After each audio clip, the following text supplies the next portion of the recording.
Soy Son, gerente del Banco Barón de Bussousan. Aquella mañana pensé que sería un día normal. Me vestí, me despedí de mi esposa y subí al coche con mis hijos. Hai, mi hija adolescente, y Minjun, mi pequeño músico. Planeaba dejarlos en la escuela antes de ir al trabajo, pero al encender el coche sentí un olor extraño. No le di importancia. Arranqué, y de pronto escuché un teléfono sonar dentro de la guantera. No era mío. Lo abrí y encontré un móvil desconocido. Al contestar, una voz me dijo que sabía todo sobre mí, y que había colocado una bomba bajo mi asiento. Al principio pensé que era una broma, un estafador más. Colgué, pero entonces vi el fondo de pantalla. Era una foto de mi familia. Una imagen de unas vacaciones en las que yo no estuve, demasiado ocupado en el banco. Mi hija me recordó que era la misma foto de perfil de su madre en Facebook. ¿De quién era ese teléfono? Volvió a sonar. La voz me repitió la amenaza. Si alguien intentaba salir del coche, explotaría. Yo seguía sin creerlo, hasta que llegamos a una gasolinera. El hombre me preguntó si había notado el olor extraño. Me dijo que me vigilaba. Obedecí sus instrucciones y toqué debajo de mi asiento. Allí estaba, una bomba real. El miedo me paralizó. El hombre aseguró tener el detonador y exigió dinero. 1.700 millones de yuanes en transferencia y 960 millones en efectivo. Yo protesté, pero él insistió. Como gerente de un banco, debía conseguirlo. Cuando llegamos a la escuela, mis hijos querían bajar. Sus amigos se acercaron al coche. Yo los alejé y, con el corazón destrozado, les confesé la verdad. Había una bomba bajo nuestros asientos. El pánico los invadió. En ese momento recibí otra llamada. Mi colega también estaba atrapado en la misma pesadilla. Nos encontramos, pero su esposa no creyó la amenaza y bajó del coche. En segundos, el vehículo explotó. Murieron al instante. Fue entonces cuando entendí que todo era real. El horror me golpeó. Mi hijo Minjun resultó herido por un fragmento metálico. Sangraba, gritaba de dolor, y yo no podía hacer nada. Mi hijo sangraba y yo estaba desesperado. El hombre al teléfono no mostraba piedad. Exigía más dinero, incluso la parte de mi colega que acababa de morir. Yo le supliqué que me dejara llevar a Minjun al hospital, pero me respondió que no le importaba la vida de mi hijo. Intenté reunir fondos a través de mis clientes VIP, inventando una oportunidad de inversión. Mi subordinado me ayudó, pero el dinero no era suficiente. Yo estaba atrapado. La voz me presionaba cada vez más. De pronto, la policía comenzó a sospechar de mí. Revisaron las cámaras de seguridad y concluyeron que yo debía estar involucrado en las explosiones. Me perseguían como si fuera un criminal. Francotiradores apuntaban a mi coche, y yo solo quería salvar a mis hijos. Me ordenaron salir del vehículo, pero yo les mostré el teléfono y les dije la verdad. Había una bomba bajo los asientos. Si me obligaban a bajar, explotaría junto con mis hijos. Los agentes quedaron atónitos. El escuadrón antibombas llegó. Me dieron agua y un walkie-talkie para escuchar la conversación con el secuestrador. Coloqué el dispositivo cerca del teléfono, pero nadie respondió. En cambio, recibí un mensaje. Debía lanzar el walkie-talkie fuera del coche. Obedecí. Miré a mi alrededor. Una multitud nos observaba. Toqué la bocina y escuché el mismo sonido al otro lado. El hombre estaba cerca. Entre la gente, vi a alguien hablando por teléfono. No podía alertar a los oficiales. La voz me recriminó mi vida de excesos. Me recordó lo que había hecho 6 años atrás en el banco. Antes de que pudiera decir más, la llamada se cortó. La policía había bloqueado las señales. El escuadrón revisó el coche y descubrió que las bombas estaban solo bajo los asientos delanteros. Mis hijos estaban a salvo. Se llevaron a Minjun al hospital, pero Hai se negó a dejarme solo. Al ver a un francotirador apuntando, tomó una decisión audaz. Se movió al asiento delantero. Yo la miré con lágrimas en los ojos. ¿Por qué lo hiciste?, le pregunté. Ella respondió con firmeza: no podía dejarte morir. En ese momento entendí que mi hija era más valiente que yo. Creí que lo peor ya había pasado, pero entonces apareció un joven llamado Jin-Woo. Se presentó como mi hermano y pidió hablar conmigo. La policía lo dejó acercarse, pensando que podría convencerme de liberar a mi hija. Cuando lo tuve frente a mí, me reveló la verdad.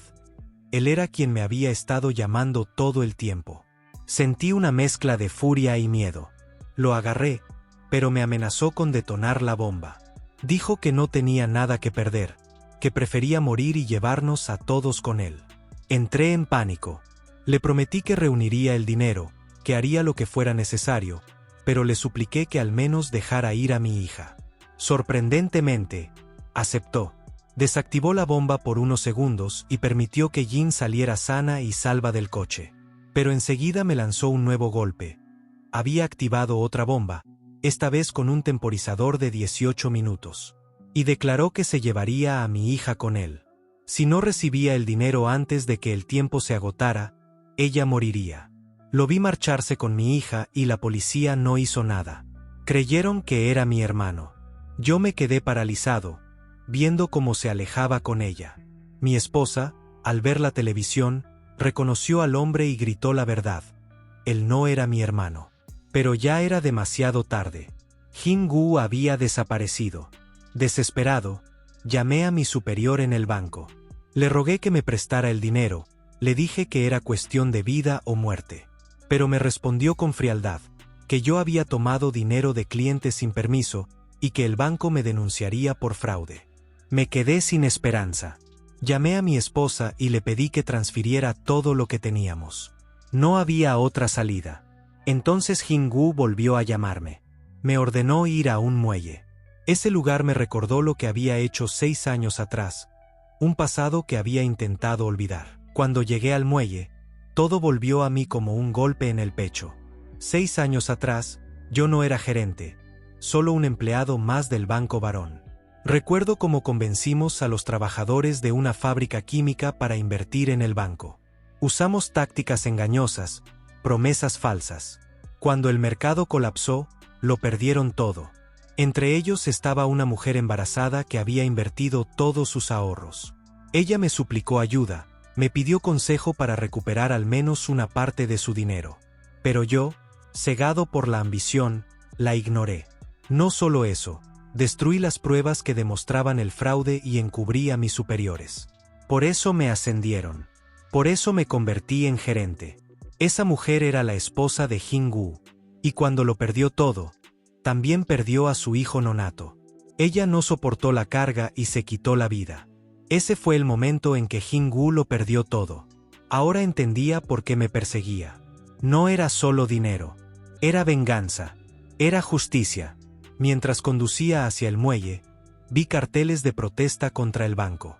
Gente que aún sufría por nuestras mentiras. Y allí estaba mi hija, atada y aterrada en otro vehículo. Me acerqué y le pedí perdón. Le confesé que había hecho cosas horribles, que la avaricia me había cegado, y que ahora estaba pagando por ello. Jin-Woo apareció y se sentó junto a mí.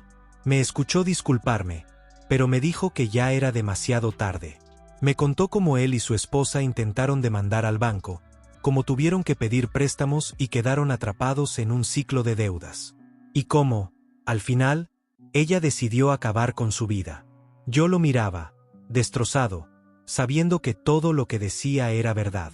Y entonces me pidió algo, que metiera el coche al agua, para que la bomba no explotara cerca de mi hija.